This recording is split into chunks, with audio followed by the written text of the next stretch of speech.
Okay, I think I am live. Want to make sure. Hold on 1 second, guys. Let's see. Okay, connection good. Microphone on. And yeah, I think we're good. Yeah, I think we're good. Okay. So hello everyone. Nintendonurse back once again. Hopefully you're having a good Wednesday. Yeah, we're already halfway through the week. Interesting. It's been kind of fast. I'll say that, at least at the very least. Maybe because since I've been busy, almost like doing stuff at least once every single day. But no, it's already Wednesday, so it's pretty good. Yes, hello, Ethan. Yes, welcome to the stream. I do appreciate you stopping by. And for those of you who are new, just want to let you know, and I guess I really should have mentioned this. This is not a gaming stream, unfortunately. I do these kinds of streams at least once a week because I obviously, by my channel name, Nurse. I do talk about also some medical stuff. So I mean, yeah. So like this, for example, this is what I do once a week. Besides the gaming thing. So if you're new to the channel, welcome for that. To this type of streams. Again, once a week, maybe twice if I do find another topic to talk about, but it's usually just once a week. And so for example, this semester we've been covering abnormal psychology, and actually we are doing we're already coming in the final stretch, thankfully. We only have two more weeks left, surprisingly. Man, does time fly by, honestly. Man, we've covered so many like conditions already. We've done anxiety, stress related, depression, suicide, substance use. We did basically almost all the topics out there in abnormal psychology. And I guess that's what I kind of want to ask y'all who do watch these type of streams. I do have one more topic at least for the semester after this week. But of course, since next week is Thanksgiving, I'm gonna take that week off to not talk about anything abnormal psychology related. I'm just gonna be focusing on gaming streams.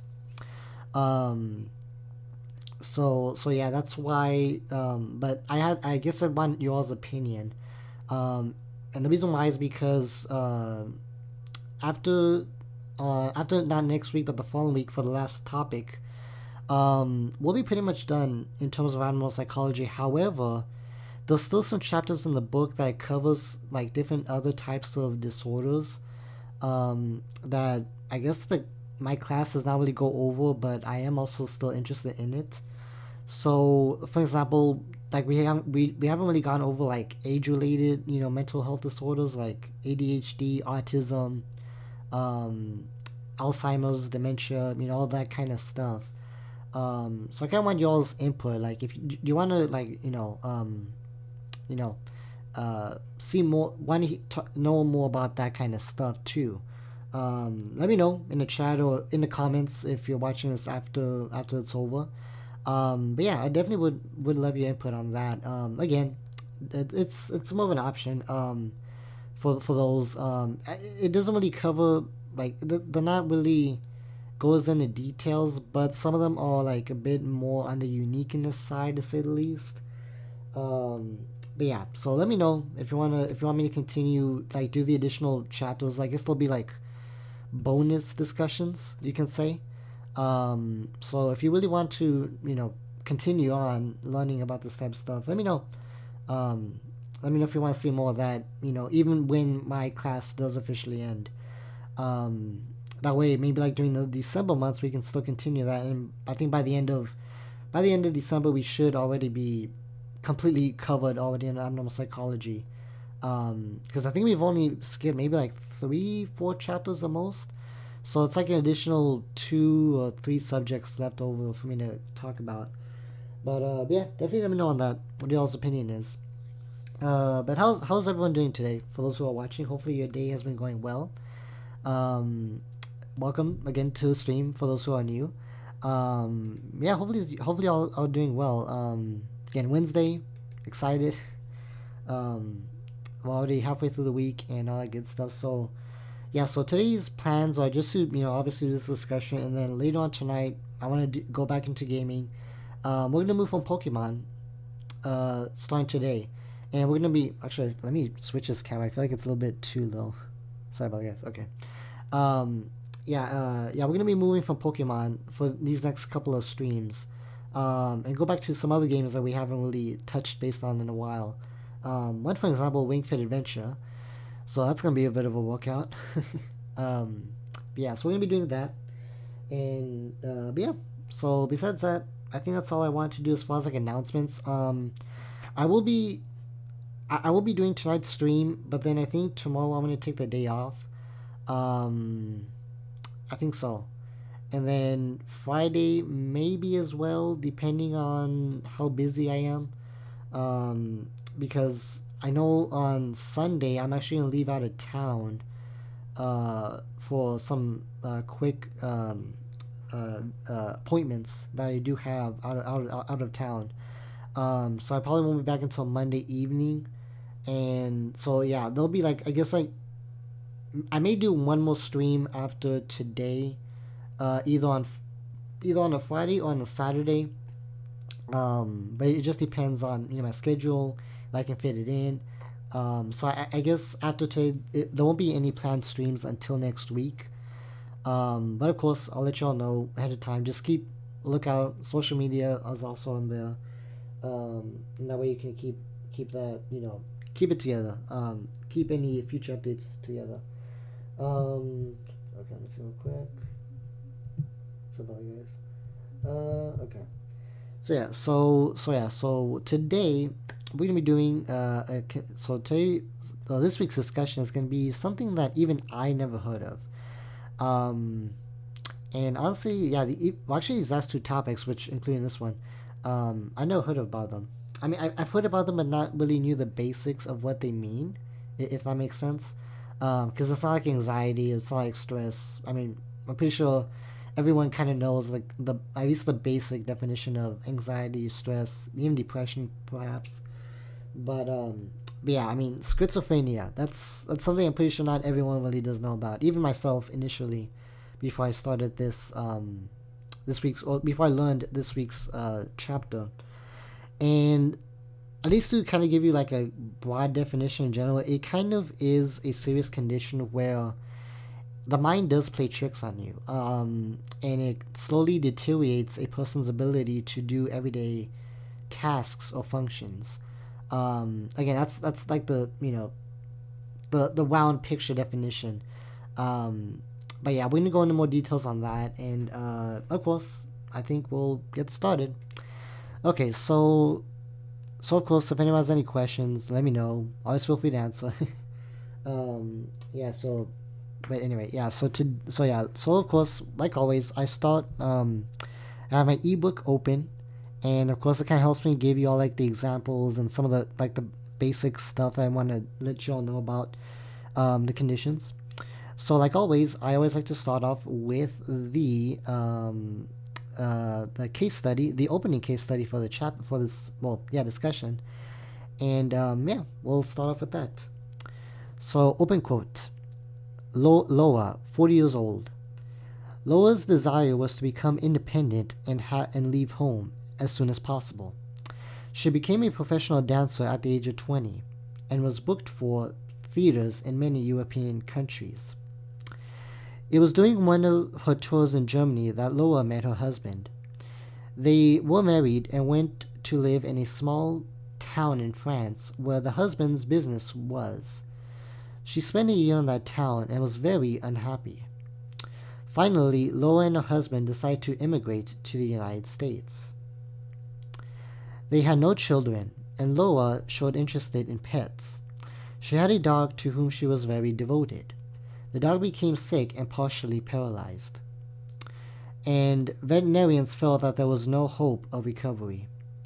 Finally, her husband broached the problem to his wife, asking her, should the dog be destroyed or not? From that time on, Loa became restless, agitated, and depressed. Later, Lois started to complain about the neighbors. A woman who lived on the floor beneath them was knocking on the wall to irritate her. According to the husband, this woman had really knocked on the wall a few times. He had heard the noises. However, Laura became more and more concerned about it. She would wake up in the middle of the night under the impression that she was hearing noises from the apartment downstairs. She would become upset and angry at the neighbors. Later, she became more disturbed. She started to feel that the neighbors were now recording everything she said. Maybe they had hidden wires in the apartment. She started to feel funny sensations. There were many strange things happening which she did not know how to explain. People were looking at her in a funny way in the street. She felt that people were planning to harm her, either her or her husband. In the evening, when she looked at television, it became obvious to her that the programs referred to her life. Often, the people on the programs were just repeating what she had thought. They were stealing her ideas. She wanted to go to the police and report them. End quote. So, as you can see, you can see this person. Well, there's like those two examples for this case study, guys. But Laura here is obviously also dealing with schizophrenia. You can tell she's having like delusions, from having thinks that the neighbors are out getting her, having wires tapped around the apartment. She does. She's having delusions and these unnecessary thoughts that are controlling her, and trying to basically overcome her life. And she's always now in this feared state because of her safety and even her husband. That's kind of one example of schizophrenia. Now the other one is another one which it's a little bit I believe they are younger, if I'm not mistaken. Yeah, I believe so. Okay, so we're gonna start with this next example. So open quote. Richard, 23 years old. In high school, Richard was an average student. After graduation from high school, he entered the army. Richard remembered the period after his discharge from the army as one of the worst in his life. Any even remote anticipation of disappointment was able to provoke attacks of anxiety in him. Approximately 2 years after his return to civilian life, Richard left his job because he became overwhelmed by these feelings of lack of confidence in himself, and he refused to go back to look for another one. He stayed home most of the day. His mother would nag him that he was too lazy and unwilling to do anything. He became slower and slower in dressing and undressing and taking care of himself. When he went out of the house, he felt compelled to give interpretations to everything he looked at. He did not know what to do outside the house, where to go, where to turn. If he saw a red light at a crossing, he would interpret it as a message that he should not go in that direction.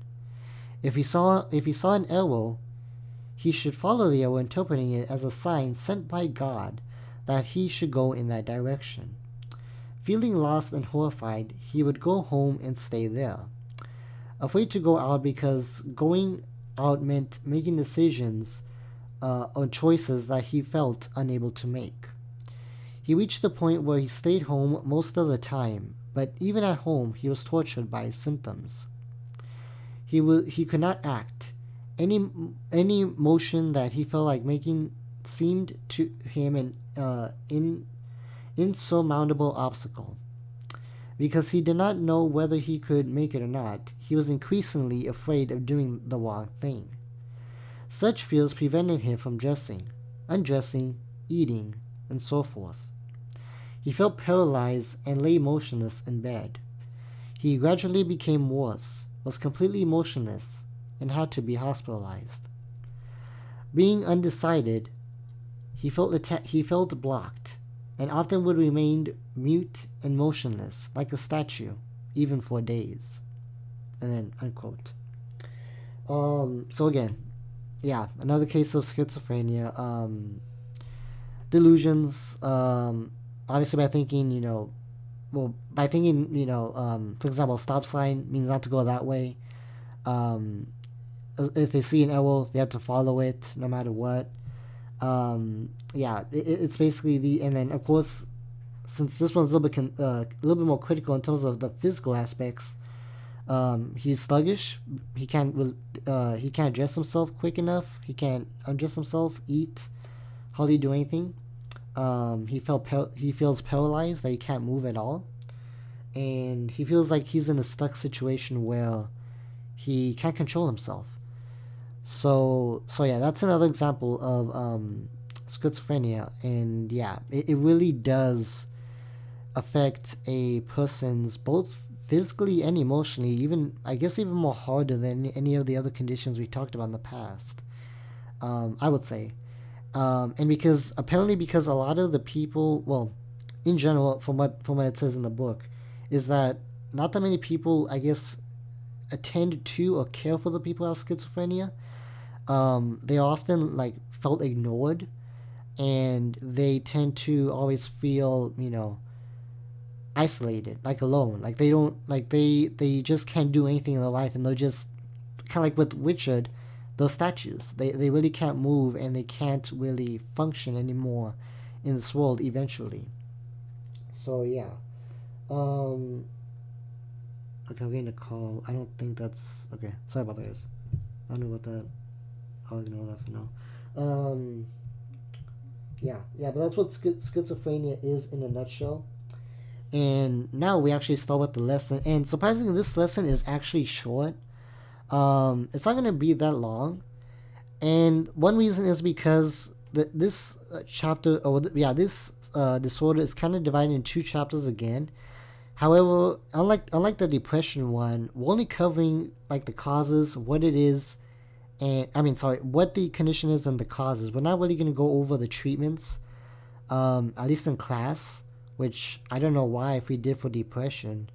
Um, in a nutshell, and that's kind of what they told us initially, is that how schizophrenia is treated by medication, therapy, and but even though like that, it's not always 100% effective.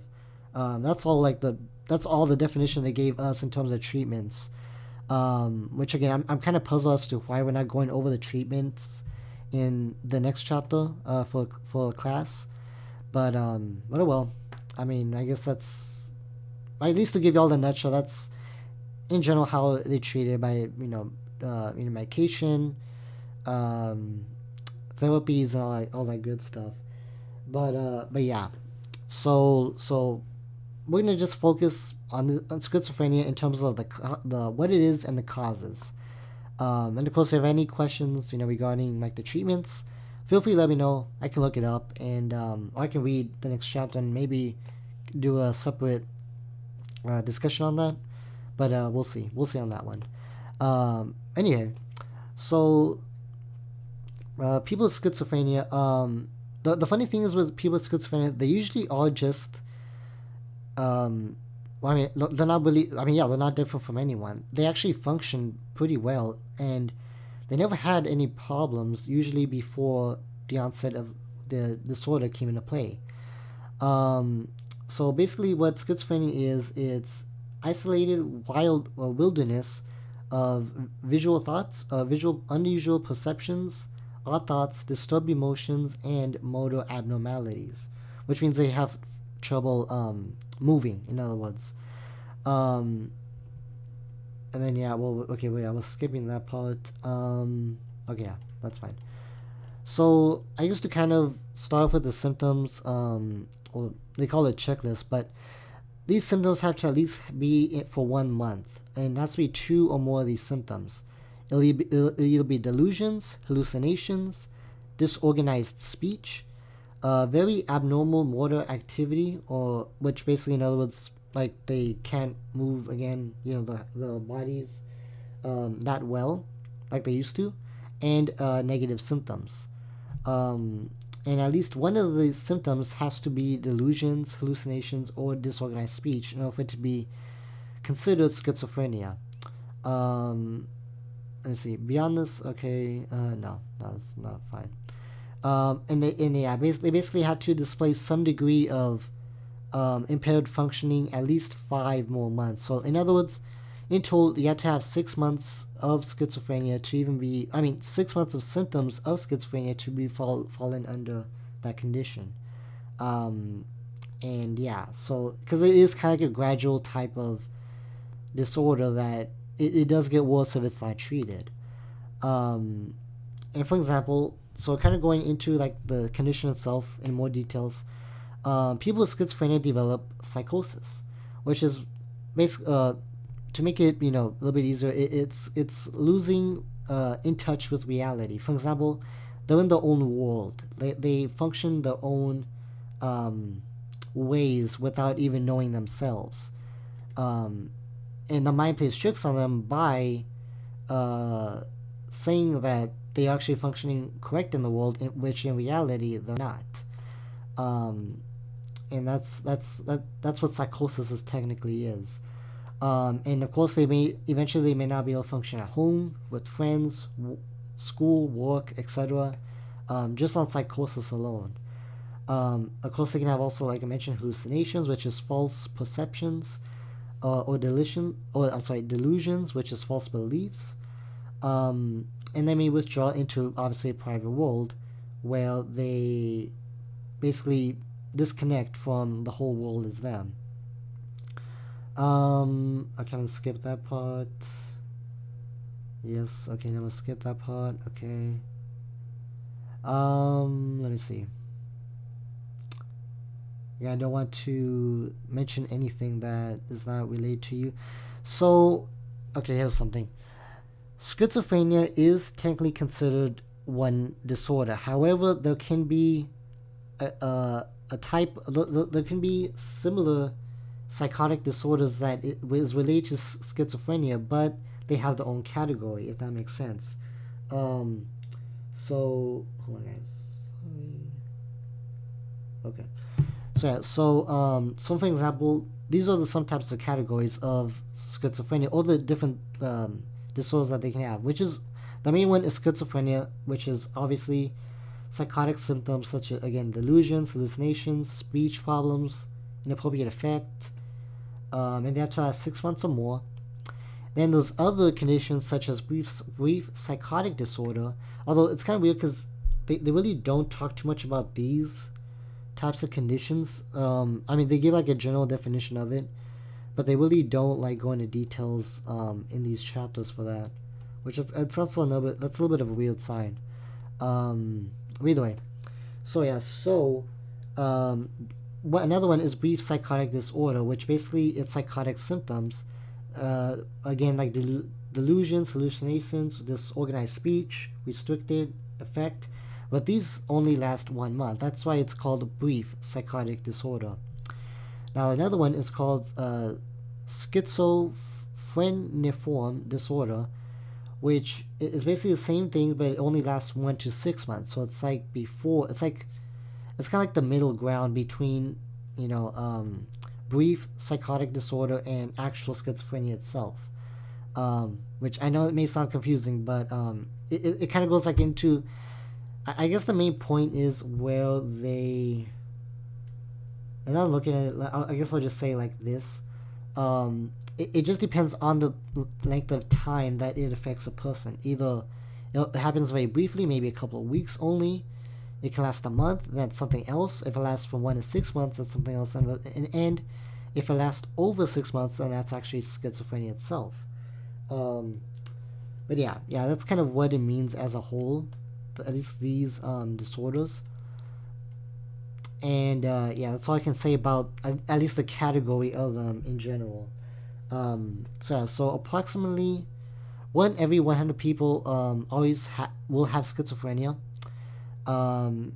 Basically 24 million people are affected with schizophrenia, so just let that sink in. It may not sound a lot, but it pretty much is. 1 every 100 people, that's only 1% chance, but think about all the people that are in this population.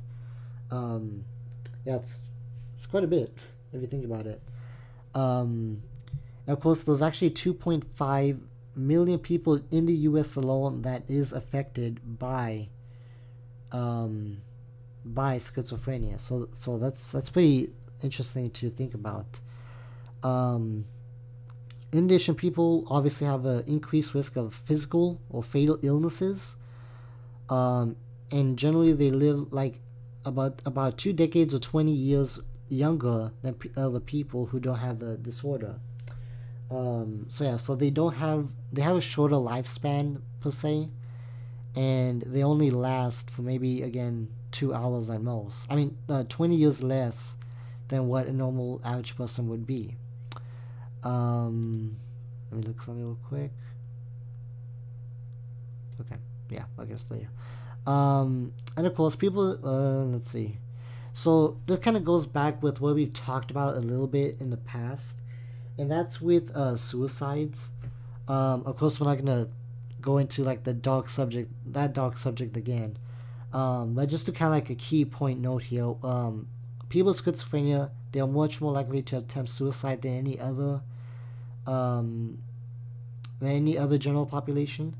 Usually, at least 25% of people with schizophrenia they attempt suicide, and even though it's a high risk, that's why they recommend people who have schizophrenia take suicide risk assessments, so that way if they are attempted, they can hopefully prevent that from from that taking place.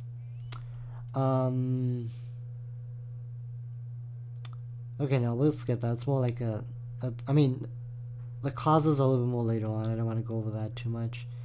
Okay, so now for schizophrenia, there is no like greater or less than. Both men and women have a greater chance of are diagnosed. They have basically the same probability to develop schizophrenia. The person for the average age for it to happen for men is 23 years, while women is 28 years. Now even I don't know why like it varies like that drastic in years. I'm guessing it's the way how our brains function, which you'll actually see in a bit that a lot of causes of schizophrenia are from. Okay. Sorry guys, my camera actually fell down. Oh come on, you gotta hate that when that happens. Auto load right there. Sorry about that. I guess because I hit the desk or something. I'm not too sure. Sorry about that. But yeah. So I'm not sure what causes the age difference for men and women, but it must be the way how the brains are different from each other in terms of functioning or development. Okay, no, that's not important. That's not important either. But yeah, that's kind of like the average age onset of people with schizophrenia. Yeah, again, sorry about the camera. Am I actually correct? I don't want to look too low. It's because since this thing is kind of like sitting on the back of my actual computer, it has its own stand per se, but it really doesn't, have its own stand itself. But either way. So people, okay, we'll skip that, and then we'll go into, I think it's describing a little bit more in detail, if I'm not mistaken. Yeah, so basically we're going to talk about what it actually is for people with schizophrenia. Let's see. So basically, hopefully this is correct. Okay, hold on. Sorry about that, guys. Okay. We'll skip that. Hopefully I clicked the right link. I don't know what to do. Okay. So, now there's a lot of talk as to whether schizophrenia is like one single disorder or multiple disorders. And the reason being is because, that since there's so many different symptoms, it's really hard to pinpoint, okay, is it really schizophrenia or is it something else? So from that, they either, there's been a lot of like debates whether it really is one disorder or is it like a cluster of disorders. So that's where they always regardless of it, even if it is was single or not, the symptoms are always basically the same in the same category. But of course, it's for people with schizophrenia, it's really painful, both emotionally and physically. Um, and the reason why is because it really does it's like the slower progression of losing reality, in other words, and it's really not something that anyone should go through, unfortunately. But anyway, so here's actually a definition on what a person with schizophrenia means to them. So this is like another example of case. Well, not really a case study, but it's another example of of a clinic to kind of give you an idea of what it is. So open quote: "What does schizophrenia mean to me? It means fatigue and confusion. It means trying to separate every experience into the real and the unreal, and sometimes not being aware of where the edges overlap. It means trying to think straight when there is a maze of experiences getting in the way. And when thoughts are continually being sucked out of your head so that you may become embarrassed to speak at meetings. It means feeling sometimes that you are inside your head and visualizing yourself walking over your brain or watching another girl wearing your clothes and carrying out actions as you think them. It means knowing that you are continually watched, that you can never succeed in life because the laws are all against you, and knowing that your ultimate destruction is never far away." End quote. So, again, as you can see, this is the definition of schizophrenia. So it really is like a delusional thought, where they feel that they are being watched, they are not safe, and they have this false perception where they're always in danger, and eventually they may get caught, which in reality that's not the case, but for them they believe like that. So moving forward, let's see over here. Windows. Okay. Sorry, I was looking at. Okay, so now we're going to go over the symptoms specifically of schizophrenia in more detail. So think back to obviously the two examples that I described to you in the beginning, like Loa and Richard. Both of them even at first had a normal level of functioning, to do whatever they want to do in life, but eventually, the symptoms basically, worsened them and took away the functions of everyday tasks. And going into the symptoms, they're grouped into three categories, which is positive symptoms, which that doesn't mean what it sounds. Positive symptoms does not mean good symptoms. Those positive symptoms, negative symptoms, and psychomotor symptoms, which is basically how we move, in other words, for that last category, in general. Let's see. Some people, are more prone to get positive symptoms than negative symptoms, although usually they tend to have a combination of both. It just depends, again, on the person and how the brain is kind of functioning around the disorder when it happens. So they always, try to. I'm sorry, guys. They always try to find a way to. Okay. They always try to find a way to get around. The brain tries to get around that disorder, but unfortunately can at times. Now, going to the categories themselves, positive symptoms. Positive symptoms are basically bizarre additions to a person's behavior. For example, delusions, disorganized thinking and speech, heightened perceptions and hallucinations, and inappropriate effects are basically found in schizophrenia people. So it's basically like additional symptoms that a person may never have had, and that's where it really starts to take over a person's mind per se, and they start following those positive symptoms to become, out of bounds of reality or have psychosis. So, for example, delusions. Many people, obviously, with schizophrenia develop illusions. Um, they really now, when they have delusions, they deep down, wholeheartedly, they feel that the delusion is true, but in reality, it isn't. The deluded person may consider, what they see or hear enlightening, or they sometimes may feel confused or scared, depending on what the delusion is. Some people can hold one delusion, while others can have multiple of them, one after another. And eventually, it affects their lives and behavior because of them following that delusion alone. Let me see. People with they have they people who are who have delusions, they generally feel that they are either being plotted or discriminated upon on. They may feel that they're being spied on, slandered, threatened, attacked, or deliberately victimized. Which basically they are, if I'm correct on that definition, it means that they are feel that they are being accused of something that it's not, that they are not right of, and they feel like they're the victim for the most of the time. And yeah, that's what a delusion is. And as you can tell, it really does affect someone's life. Now, and it's easy to kind of say this, but no one really knows, I guess, what it actually feels like unless it goes through a person's shoes.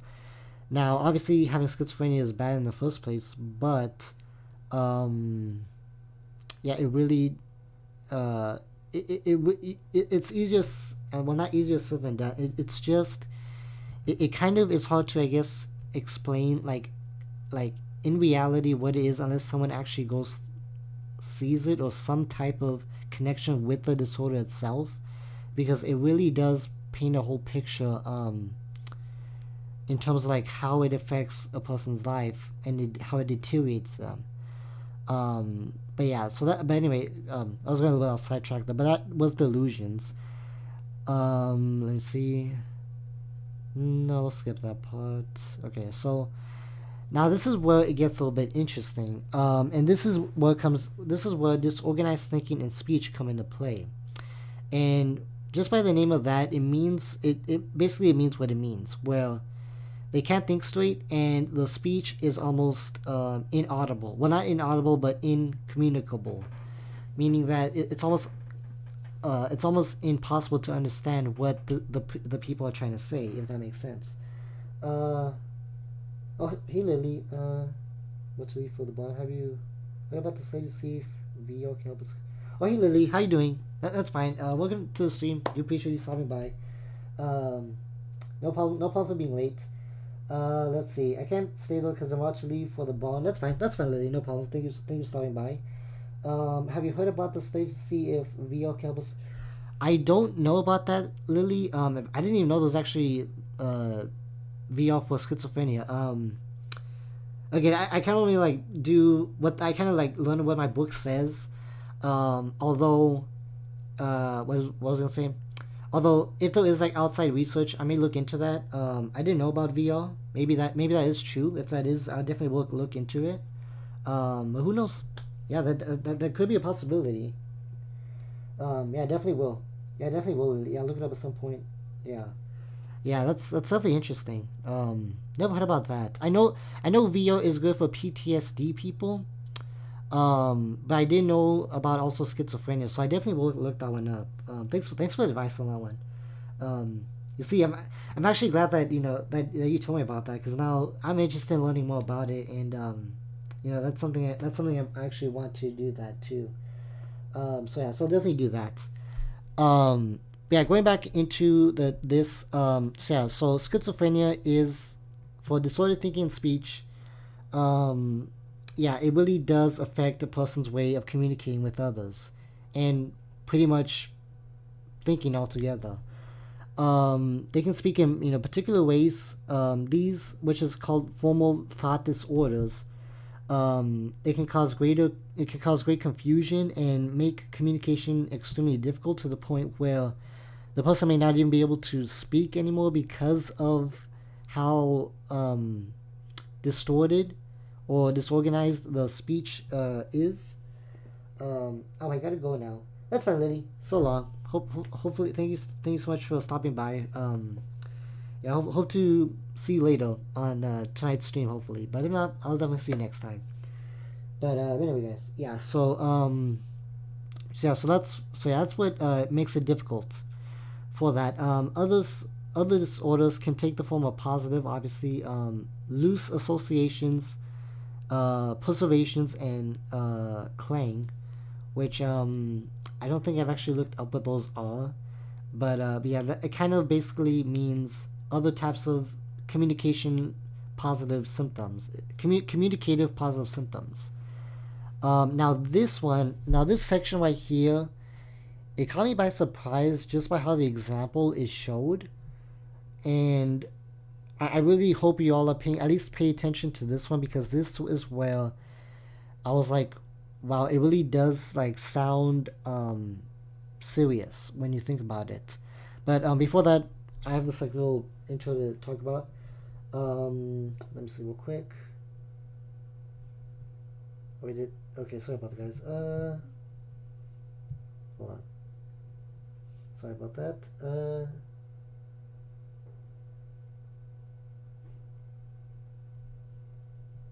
Okay, sorry about that. Anyway, but yeah. So that's so going into like the communicative stuff. People with loose associations, or basically the common formal thought disorder. It's kind of where it shifts from one condition to one topic to another instantly, even one sentence to another, and you'll see right now from this example. And people believe that their statements make sense, like people are understanding what they're talking about. A single word, for example, becomes the focus of the next topic, and just pay attention to this example. And this is a man with schizophrenia, and he was asked about his itchy arms. Well, for him having schizophrenia, this is how he responded. Open quote. The problem is insects. My brother used to collect insects. He's now a man 5 foot 10 inches. You know, 10 is my favorite number. I also like to dance, draw, and watch television. End quote. Now, obviously, people like us, if that would be said, we probably wouldn't understand that. Obviously, that's because we asked. Well, this person was asked about his itchy arms, and he went from one topic of insects to his brother, then to his favorite number, and then to his other hobbies. So, as you can see, that is where, yeah, it really does come into effect in terms of his, communication, his thought processes, and it becomes disorganized. So let me see. Okay, some people also with schizophrenia, they also make up words themselves, and they only have meaning to them that no one can understand. This is like an example. Open quote. I am here from a foreign university, and you have to have a paucity of all acts of amendment to go through for the children's code. It is a emotion law. The children have to have this accentuative law, so they don't go into the mortit law of the church. End quote. So, yeah, that does not make sense, obviously, and that's how people communicate with people who have schizophrenia. They communicate almost every day when it gets to that certain point, and it really is scary when you think about it. Of course, others may have formal thoughts of preservation, where they repeat words and statements again and again. And I guess when you think about, like, at least for the speech and thought processes, it kind of reminds me of Alzheimer's. Although I haven't really gone over Alzheimer's, it does sound similar to the way how people think and all that stuff. Um, but yeah, I think that does have at least some sort of common speech and thought disorganization. How they how they communicate with others. Um, let's see. Okay, we'll skip that. So okay, here's another. So the next one is heightened perceptions and hallucinations. So basically, a character. Oh no, I'm sorry. No, it's actually an example. Okay, so I'm gonna give you all an example over here again. I think this may be an example. Hopefully, it is. Yes. Okay. So yeah. So this is an example where this person is also having a delusion.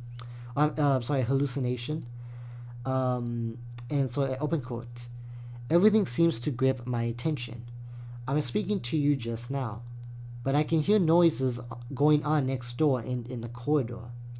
I find it difficult to shut these out, and it makes it more difficult for me to concentrate on what I am saying to you. End quote. So yeah, they're having a hallucination where they hear voices that it's not really there, but the brain is making them believe that yeah, someone is speaking to them. Okay, so let's see. I'm gonna skip that part. Let's see. No, we'll skip that part. It's really like details that it's not really like important for me to at least say.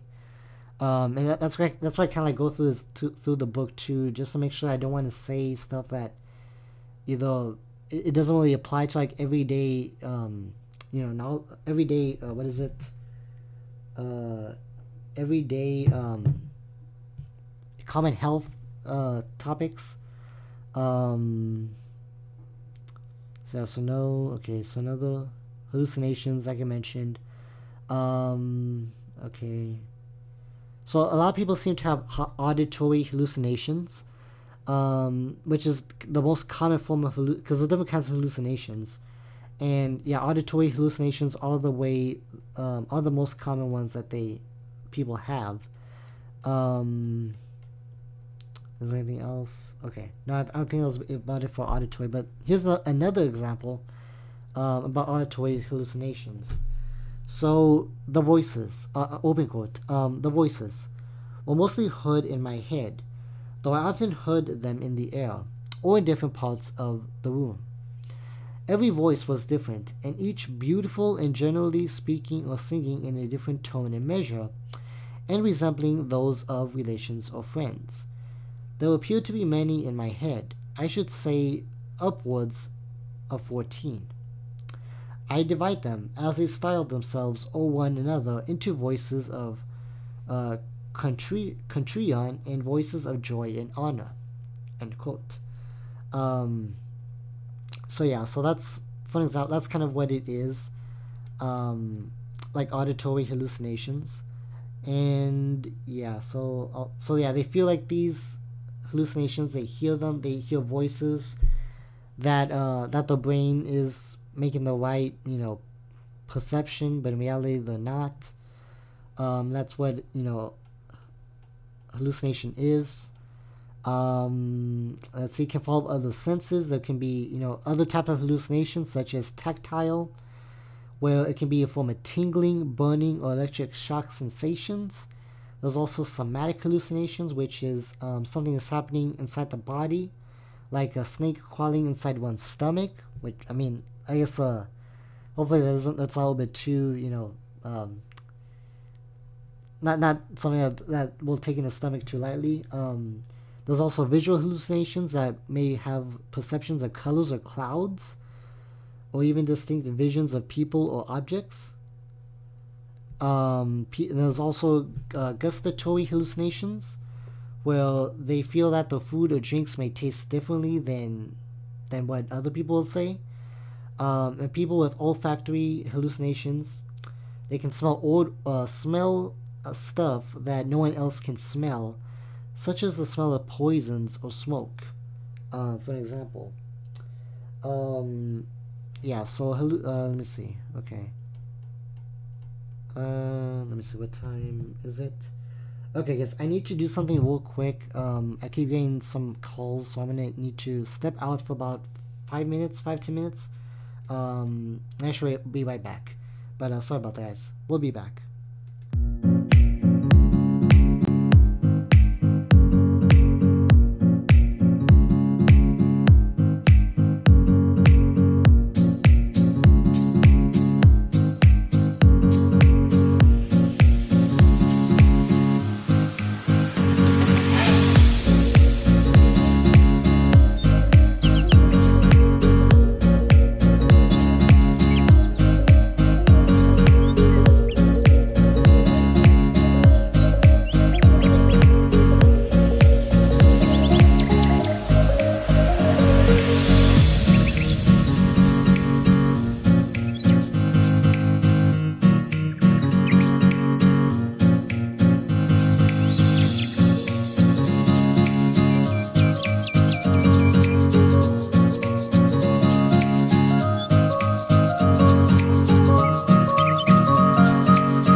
Sorry about that, guys. I think I'm back. Hopefully I'm back. Let me double check. I should be. Let me check. Of course, the lag here, it's a little bit different. Yeah, we're back. Okay, awesome. Okay, yeah, sorry about that, guys. I was getting so many calls, but then, oh my gosh, like you ever get those scam numbers? Yeah, it's really, they were just scams, and it really, you know, especially like nowadays the scams are kind of more easier to get. Of course, whether you want like, you know, computer, tech support, gift cards, vacations. Actually, the one I got right now was more of a car insurance. I was like, oh my gosh, like really, I don't have time for that. But anyway, yeah, we're back. So, actually, I guess it's kind of a good idea now to before we continue. I did get a comment, at least from one of the other. I just got a comment from one of my other abnormal psychology streams, and they do make a good point. Where I know like these live streams do take like a little bit long. However, because like they kind of suggest like maybe I trim it down maybe like 40 minutes each, but there's a problem with that. And one, even if I do like cut the stream down, it's gonna take out a lot of important information. um that's one. And then I mean, and even though I try to make it as simple as possible to understand, there is still a lot that I try to cover over. Unless I do like make a completely like new sets of videos. Yeah, there's no way for me to, I guess like trim everything down in like a 40 minute, like basically an under an hour video. Like this one for example, we're already halfway done through this lesson, and it's only been about an hour. So this will probably be a short lesson, short discussion. So I keep saying lessons. But yeah, if I could, I would, and maybe I can in some way. I would need to think about it. But as of right now, I just can't really. I can't do that. At least trim it down. Because again, with so much information, I try to take my time to make sure I do explain everything to y'all as best as possible. I at least for now, I can't really, cut it short. At least. But this isn't my only like mental health class, because when I am in a nursing program, we will be going over like mental health nursing, where we will actually go over what is required for the nursing program. So maybe we will. So maybe I will do like an updated section in the future. But as of right now, this is my first type of like discussion live stream for you all. So I may just leave them like this, and I apologize to say that, but I mean, yeah, it will be a lot of work for me, and currently I do have a lot of other priorities to take care of, and that's both on and off the channel. So yeah, so I may not be able to do that, at least for this what is it, subject for now. Anyway, going back to hallucinations. So hallucinations and ideas usually sometimes occur together. And yeah, so here's like actually one type of example where the both hallucination and a delusion come into play. So open quote. I thought the voices I heard were being transmitted through the walls of my apartment and through the washer and dryer, that these machines were talking and telling me things. I felt that the government agencies had planted transmitters and receivers in my apartment so that I can hear what they were saying and they could hear what I was saying. End quote. So yeah, so that is an example. Well, both of them are combined, both a hallucination and a delusion. And yeah, it really is not it really is not, good that they are having those types of hallucinations. Let me see.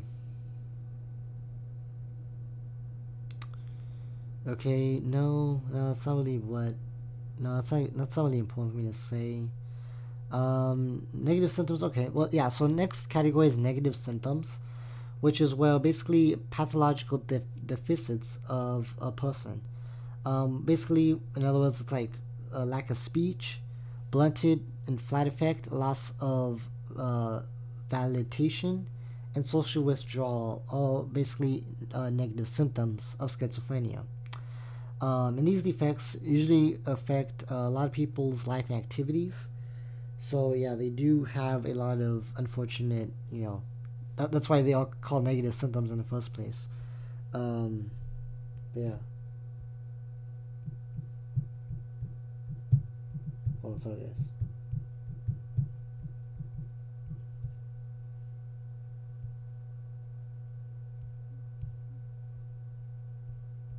Anyway, but yeah. Yeah, so first off with, okay, here it is. So here is poverty of speech. Basically, people with schizophrenia, they have a reduction in speech or speech content. Basically, people who have this negative kind of form of thought may think and say very little, literally. Others quite say a bit, but still, have little meaning towards what they're trying to explain in terms of the messages. But okay, no, actually, let's not. We'll skip that one. Restricted effect.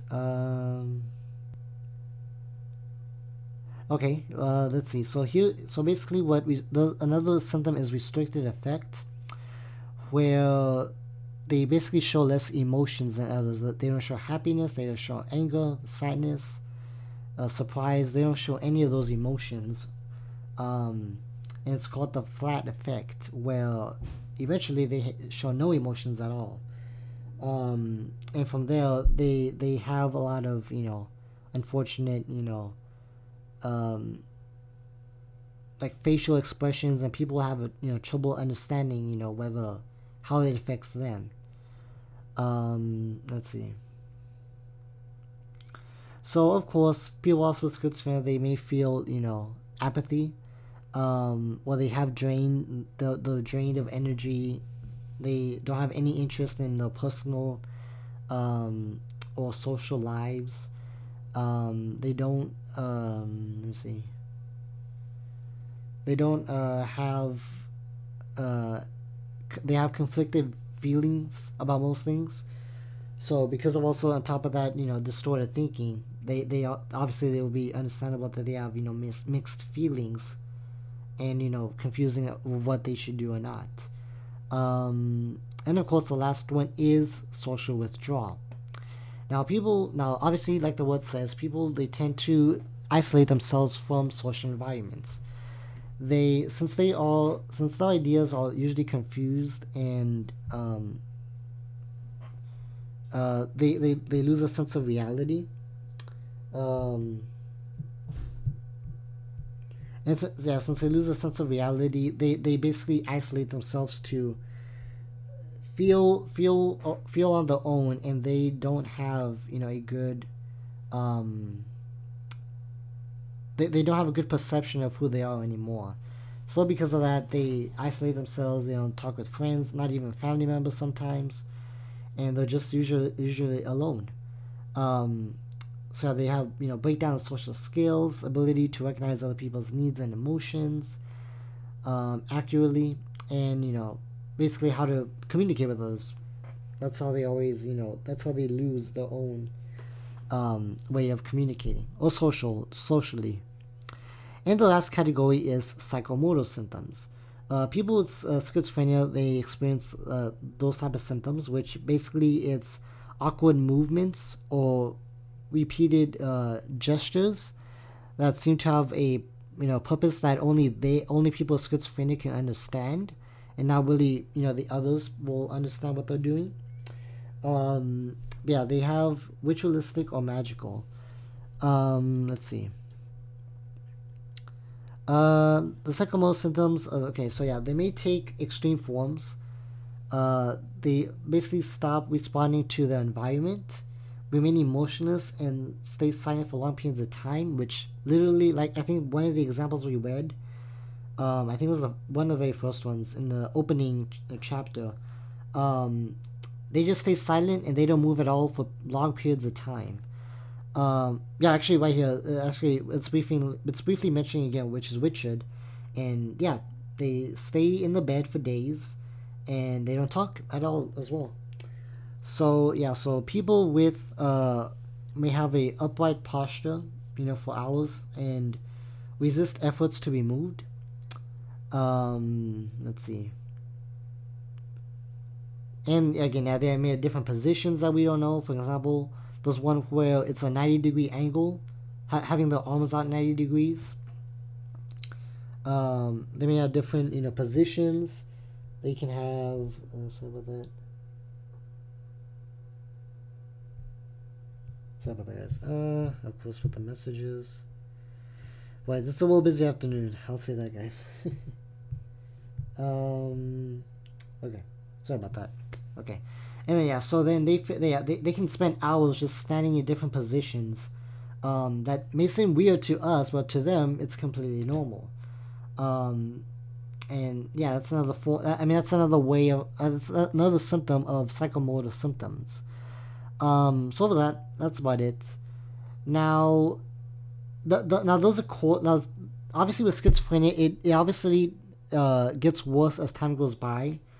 I'm not sure if I want to cover like in details of like the stages. However, let me see. However, I do want to say though that it does start between the person's late teens and mid 30s. Again, no matter if you're male or female. And it really does vary from person to person on how severe and how it affects them throughout their lives. Generally, those three phases, predominal, active, and residual. Again, I'm not going to go into details on that, but it isn't. Those are the three categories of phases for schizophrenia. Let me see. So yeah, so each of the phases can last a few days to even years at most. A full recovery from them is kind of likely if they were able to function well before the disorder had taken over their lives per se. And that's how it always. And sometimes it gets worse during middle age, which is kind of like 30s and up, and they receive early treatment. Well, it kind of helps prevent it from getting worse, if that makes sense. And of course, relapses are more common sometimes, depending on life stress or any other triggers that schizophrenia can occur. Diagnosing, well, we kind of did that. It has to be at least 6 months. Although at least one month, the symptoms must be active. All the symptoms must be active at least 1 month, and then gradually within 6 months they have to be on and off. So yeah, so that is the diagnosis. Now I think the last section, if I'm mistaken, is just the causes. So the last thing is just the causes for this chapter, honestly. So, and again, I'm not gonna go into too detail on these, because again, I can talk about about what goes into like the genetics, how the genetics play a factor in schizophrenia. Like what type of like hormone specifically may trigger schizophrenia. But I don't want to go into too detail because that's kind of already kind of going over a general public's view in terms of this disorder. However, I will say the most common ways people develop schizophrenia is biological issues, which of course it's like genes, genetics from like family members. If one parent has it, more than likely a child may have it as well. Just same as like twins. Let me see. I think there was one. Let me just say real quick. I think there was one where the different types of. Identical twins is more vulnerable to get it than fraternal twins. So that kind of gives you a sense there. Genetics do play a factor in whether or not people get schizophrenia. Another common way for them to develop schizophrenia is by let me see. Biochemical abnormalities, which again, technical stuff, but in simple, the brain, basically the way how the brain functions, whether it's like the way from our nerves, from our nervous system, how we get messages from from different signals in our body, different chemicals within our brain activity. That's how whether some of it may be overproduced, some may be underproduced. It definitely can create a reason why people can develop schizophrenia as well in the first place too. So that's what generally happens when for example, dopamine, which again won't go into detail on that, but Yeah, dopamine as far as a chemical that can also play a factor. Let's see what else. And I want to skip all this so that way I won't take too much. And of course, basically, brain structures. If someone has like maybe a smaller, like if I'm not mistaken, I believe like the what is the like the hippocampus. Well, wait, no, you know what? No, scratch that. I don't want to. That's actually okay. Talking about the specific parts of the brain. That's a bit too specific. That's kind of going over a little bit of my rule right there. No. Okay, no. Scratch. I'll just say that since people who have different ways of how the brain is structured, some of those different structures may be like underdeveloped or overdeveloped, so that can some parts of the brain can develop schizophrenia, and that can be a cause as well. And of course, there has also been some like with viral infections or symptoms. Yeah, for example, like pregnancy, viruses. Those can also play into effect. If a mother gets a virus during pregnancy, then it can more likely may have a chance of getting schizophrenia. Obviously it would have to be like a strong virus and be untreatable at that point almost. But yeah, that's how it can happen, especially for fetuses because they're more vulnerable to viruses. Let's see. Okay, we'll skip that. And then of course there's also not through like body wise, there's also different like how our minds think. Basically. So of course people believe that let me see. So basically one way is like how we grew up. Something from our childhood, may be like unnurtured. We may not be unnurtured while growing up, and because of that, they may have this pre-ego state of narcissism, where they meet only their needs, and that's where schizophrenia can also may develop into play. Let's see. So I'll skip that. Okay, foods. Okay.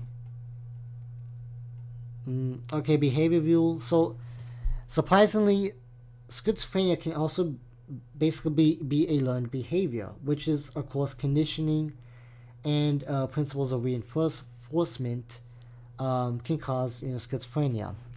So obviously, well, if you don't know conditioning, maybe I should talk about this in the future. Maybe as a different series. It kind of has to do with behavior modification. But basically, operant conditioning is a behavior learned from others, and they respond to the behaviors by learning different ways of others. If that makes sense. So yeah, operant conditioning is one way how schizophrenia can also be caused. Can this go down? Okay. And of course, and that's about it. And then of course, the way how we actually think about ourselves and others. Let me see over here. All I can say is like how we actually, think. Self, kind of like narcissism again, dealing with that. But of course, it kind of has like a bias towards others and ourselves. And we need, that's how people feel through thinking that they will develop schizophrenia. And lastly, I think the last one is through society itself. There is multicultural views, which is basically the population that we live in. For example, different like racial and ethnic groups may be more susceptible to schizophrenia.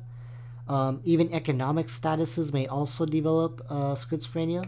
One society may have higher income, and they may not have that many schizophrenia people, but one with lower income and a less developed community the chances of developing schizophrenia are a little bit more higher because of the way that they live. Let's see. I don't want to take too much. Okay. Sorry. Still going with society. Again about the economy. I don't want to deal with that. Let's see. And then of course the social labeling. Well, basically people kind of label themselves. Just because they have some of the symptoms doesn't mean that they have schizophrenia, and they self-label themselves that they do have the condition, but in reality that they don't. Oh, sorry guys. Okay. Yeah, so they do have like the self-labeling, from other people or themselves that they diagnose themselves, and that's where the confusion comes into play, and that's how sometimes they can develop schizophrenia because of that label that they are considered, when though in reality it's not true. Let's see. I think that's it. I mean, there's other stuff like in general, like family dysfunction, like family issues, stress related factors, family stress, expressed emotions, obviously from family members. And yeah, so stress, in general, stress does play a factor in developing schizophrenia or not.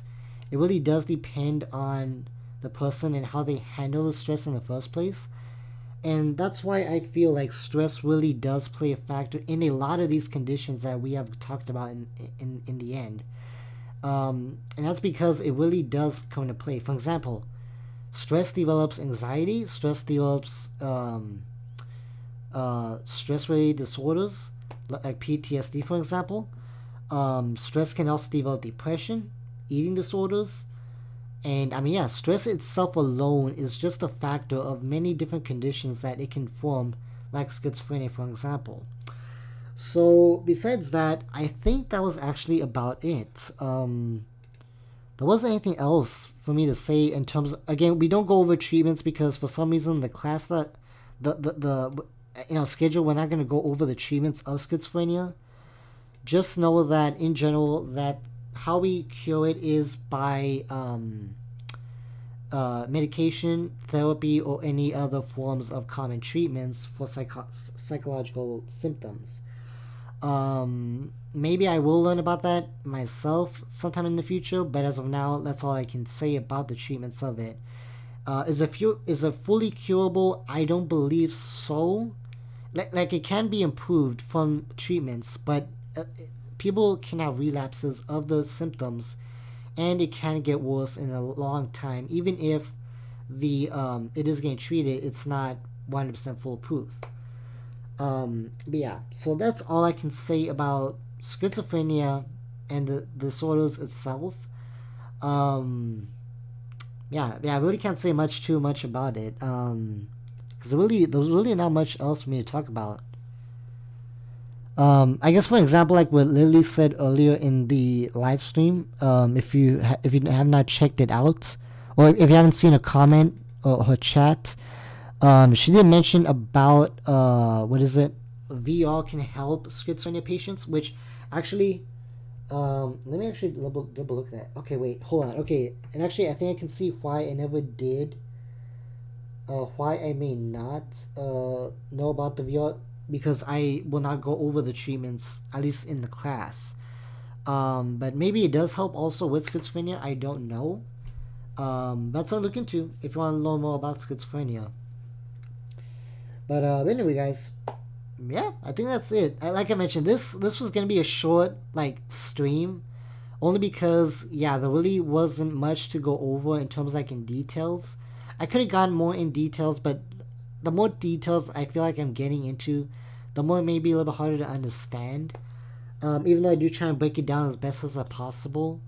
But especially with schizophrenia itself, it is kind of a complicated disorder to even talk about in the first place. I mean, it's not like anxiety where everyone develops anxiety, or stress where everyone does get stressed from time to time. Schizophrenia is not really easy to understand or try to explain in the first place. But yeah, that is what that's what it really is all about in a nutshell for the most part. So yeah, so I think that's about it, guys. Um, so yeah, so after this is it. Well, there's one more topic in abnormal psychology, and that's, I believe it's personality disorders, if I'm not mistaken. But that's not next week. We're gonna take a week off next week in terms of like anything discussion or school related. The gaming streams will still happen, obviously, but yeah, I'm definitely gonna take a break from abnormal psychology at least until we go back. Or at least until classes are supposed to resume after Thanksgiving. But yeah, that's all I can say about that. And yeah, after that, we're pretty much done with abnormal psychology. So, like I said, again, going back into the comment earlier that I did just read, I personally cannot. I don't think I can cut them down any shorter than I really do, especially with serious topics like suicide, for example. I needed to be specific as much as I could because since it is a serious topic, my point is to kind of get across you all everything that is understandable that I can explain in easy details. And I mean, yeah, that's all I can say about that. It maybe in the future I can maybe do like maybe shorter live streams, or maybe, well, it's because I can't do videos. I don't do videos because I don't know how to do edits or anything like that. Maybe I can do like hour discussions only if that may be something you may be interested in. Because I do know a lot of these live streams, especially with the discussions, they do tend to be a little bit over like 2 hours at times, and I know it does kind of get tiring. Just to hear this. But yeah, I may do that in the future. Like I said, it really does just depend on if I'm able to do it or not. But I do feel content for what I do make, at least now, in terms of abnormal psychology. And it's probably going to go with every other subject. For example, I think one thing that we may learn is like, when I go into a nursing program, one thing we may start learning is like pharmacy or pharmacology, which is obviously the study of medicines. So, I mean, I probably, again, won't discuss like the details on that, but I may at least do a brief live stream discussing the different kinds of medications, we give as medical professionals to people who have different conditions. But yeah, I mean that's something that, for example, I can think of off the top of my head for that. But besides that, I think I'm doing a pretty good job, at least for what I am, and I don't want to change that because in case if y'all have any questions, that's why I like doing these. That way, if you have any questions, you can ask me later on or while I'm talking about the subject itself. That's my main purpose of doing these, in the first place. But yeah, guys. So I think that is about it for schizophrenia. I really don't have much else to say. And I mean, yeah, I really can't say anything else besides schizophrenia. So yeah. So yeah, a little bit shorter than last time, but that's all about it. But anyway, guys. So if you like the stream, definitely do leave a like. I would definitely appreciate it. If you haven't subscribed yet, consider subscribing if you want to catch future discussions like this, or just gameplays, for example, which tonight we are going to do Wing Fit Adventure. It's going to be a good workout, unfortunately. It's going to be real fun. Hopefully you can join me then. And yeah, if you want to follow like my social media, links are also in the description. That way you can see future updates in terms of like what I may discuss in future live streams, some stuff that I may not talk about in live streams I may share there, and yeah, all that good simple stuff I share on social media, which is Twitter and Instagram. But yeah, if you're interested, links are all in the description for all that. But anyway, guys, I think with that being said, I think we're done. So yeah, if you enjoyed it, definitely do like it, subscribe. And yeah, I think that's all I can say for at least this stream. So one more abnormal psychology after this, guys, and then we should be done with the semester finally. And yeah, so I'm looking forward to that. We're gonna end off strong by doing personality disorders next, and yeah, within not next week, but so maybe 2 weeks from now we'll discuss that, and I hope you look forward to it, as it'll be the pretty much a good farewell to that top for abnormal psychology. But either way, until then, guys, hope you all have a good day. See you all in tonight's stream if you do come to join. And yeah, that's all I can say for now. But bye, guys. See you soon.